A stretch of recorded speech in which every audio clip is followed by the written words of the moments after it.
Hey, welcome to the 3x Power Serve cheat sheet. And originally wasn't going to do this, but I decided as I was making it, I'm like, this would really be good to have some audio going along with the visual to really hammer down the key checkpoints that you absolutely must hit if you're going to develop a really sound serve. So let's get right into it. We also have an audio version, and of course, we have the checklist that you can just print out and bring to the court, whether you're going to have a practice match or play a regular match, as great reminders. So let's get right into this presentation. So first we want to think about the proper stance alignment, and don't overlook this setup because this really can make or break your serve before you even toss the ball. And my favorite stance is the party stance position. And the reason why I like this is it's very comfortable and at the same time sets your hips up for nice rotation. And so what you want to look for is whether you have a Nike shoe or whether you have an Under Armour shoe, look for the logo that's usually inside your shoe, located around the meat of your foot, and line it up with your back toe. And again, you should feel very comfortable. Next, what we want to look at is the toe power release. Again, a very subtle move that can set off the whole kinetic chain. Especially for you non-jumpers out there, this is an essential move that's going to release your hips and core into the ball. And all you have to do to really see this move in action is watch a ball game on TV, whether you're watching the football players warm up on the sidelines or the pitchers starting to throw a ball. You're going to see this move a lot in many different sports.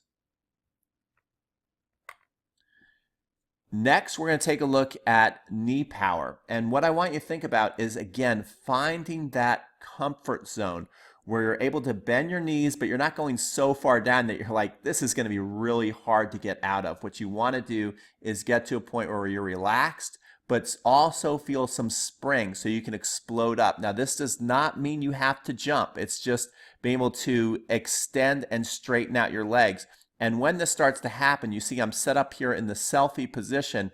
And as I start to toss the ball up, that's when I'm going to bend my knees down. So I've already bent my knees here for a little bit. So as I toss the ball up, my knees bend down. And then as I'm getting ready to go in my racket drop, this is where I start to explode up and actually straighten out my legs. So at impact, my legs are pretty straight up and down and locked out on impact of the tennis ball.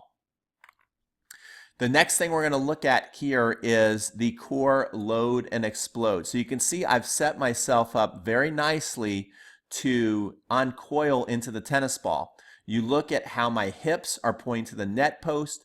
My arms are my tossing arm is to the side, but leading out in front into the court. This is, again, torquing up my body so I can really have some nice rotation and explosion in the court. And notice how my chest is facing towards the back fence. Next, rocket chest dives. Now I know that this is a little weird name, maybe even a little lame, but it's a great tip and I'm never going to forget it. I got to meet Rod Laver and talk to the legends, and everybody was talking about each other's games. And one of the things they talked about was Rod Laver and the way he would face his chest up to the sky before he'd explode up into the ball. Now, what this does is it really properly sets yourself up to propel yourself up into the ball and not collapse. This is where so many people miss this. They start to kind of hunch over, and as they're trying to go up, they're already collapsing in the ball. They're not maxing out in power. They're hitting tons of serves into the net, and they have a lot of trouble with timing. So getting this move down just before you're getting ready to go into your racket drop and go up into the serve is very key. Next, we have the lag and snap toss. So what I want you to notice about this is we're pretty much set up perfectly right now. We have our hips, again, facing towards the net post. The chest is back towards the fence.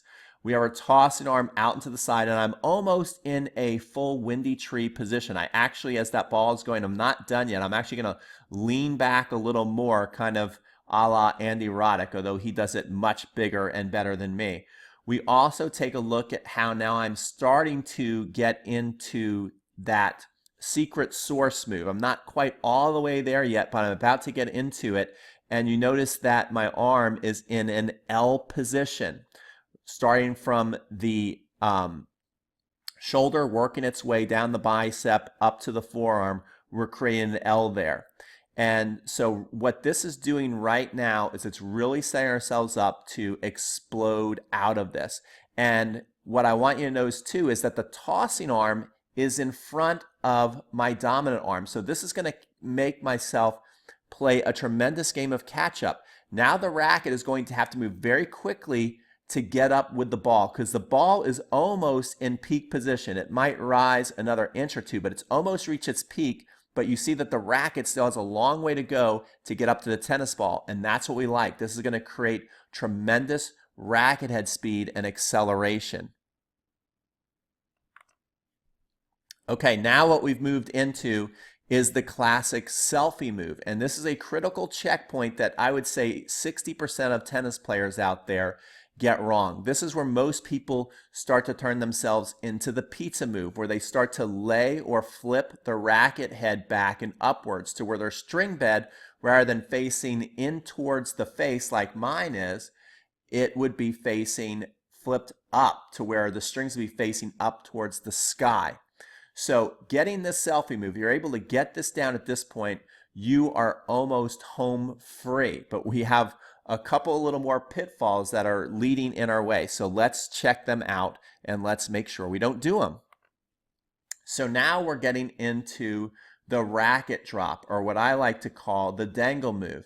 Now, the way to get into this move is a couple things. First of all, we must have that continental grip. So when you have that continental grip, now you are set up to where you should be able to do this as long as you focus on keeping your thumbnail facing in towards your back. If you're able to successfully face your thumbnail in towards your back, your strings are also going to face in towards your back. Again, many tennis players at this point would have their strings facing the opposite way towards the fence, where you're seeing the chairs and things like that. Many people's strings at this point are facing that way. But you notice my strings are facing towards the back. That's because I'm focused on keeping the thumb in. The other thing that is critical to get into this dangle move to where you can have a really nice deep racket drop is that your hands are relaxed, almost feeling like you're holding the racket with your fingertips, the tips of your fingers, rather than clutching onto the racket very tightly. This will actually make your racket starts to point upwards towards the tennis ball too early, which we do not want. So this is how you're able to drop successfully into the selfie move. Next, right after selfie, we must, I'm sorry, the dangle move back there, okay? So let me correct that. So now we're going from dangle and we're smoothly transitioning into what I like to call the sprinkler move. Now, you must do this quickly, fluidly, and in a relaxed motion. So it's kind of a lot of different things going on at once. We're really getting ready to accelerate very quickly up into the ball. We're almost in full acceleration mindset. But at the same time, we're flowing smoothly from dangle to sprinkler, and we must do this so we don't have any hitches in the serve. Lots of times in dangle is where people stop and then start again. However, I have flowed in a continuous motion, almost in a lasso type move, into the sprinkler move. Now, notice again the shape of the arm. We again have kind of this reverse L shape. Starting from the shoulders to the biceps to the forearm, we have created an L, and that the elbow is kind of facing, pointing out towards the side fence. This is again another key checkpoint that a lot of tennis players never even get to. Next, what we're doing is we're almost ready to hit the ball. And this is another critical checkpoint, and most people don't get here. They either consciously or subconsciously chicken out to where now their racket face is leading up to the ball in pizza move. So if you've made it this far and your racket is still on edge, meaning you cannot even contact the ball, I want you to congratulate yourself. And you see from here where I am circling the racket face, notice we're on edge, and then up here you can see the racket start to come on out. So in this position, we are in the thumb in position. And now we are moving quickly into the thumb out position, so we have a chance at hitting the tennis ball. If we stay in the thumb in position where our racket strings are facing towards this fence over here, we are not even going to make contact with the tennis ball. So we must quickly go thumb in, thumb out at the last possible second. This is what makes timing an advanced serve so difficult, and that's why most people either subconsciously or consciously avoid it to where they are into the pizza move by now.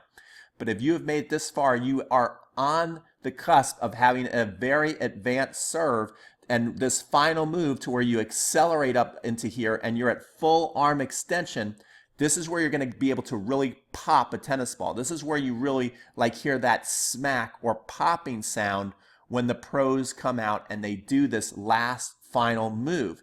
So really, really study this and try very hard to get this move down. Next, we're just focusing on the thumb out pronation follow through. So we're just allowing what's happened into our contact point to play out.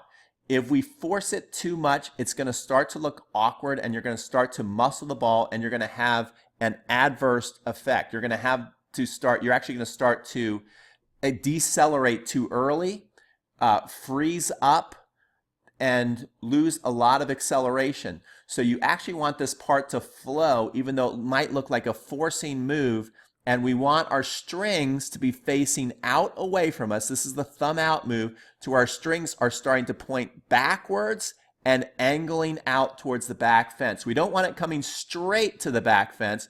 We want to create this angle with our racket head, and then we will have done everything correctly. And now it's just up to having a nice, smooth landing. So here we are, we're in the landing right now, and this, I call this the kick out finish. And this is a very important move. And notice how I'm landing on the opposite leg of my dominant hitting arm. So I'm a lefty, so I'm landing on the right foot. And it's very important that we are in a stable landing position to where we kind of kick the back leg back, but make sure you're not kicking it up too high to where you're losing your balance. You still want to look pretty balanced to where as soon as you land, you could be looking at where your ball is going and you're not falling off to one side or the other. You're landing and looking right at where you just aimed the tennis ball, so then you can quickly and smoothly recover for the next shot. So many people fall off to one side or the other. Most people actually fall off to this side. So if I'm a lefty, most people are going to fall off to this side. Right-handers will naturally start to fall off to the other side, and I kind of call that the drunken sailor effect.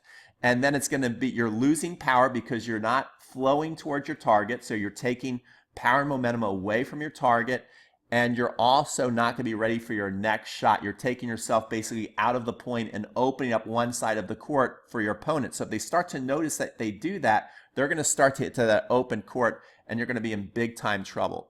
So these are the steps from start to finish, and I really hope you enjoyed this visual and audio presentation, and you should replay it over and over again and use it as kind of cliff notes for the entire course. But make sure that you walk through the entire course and just don't use this as the course, because I've hit so many points that are inside the course, guys. There are so many subtle things and then big points I make.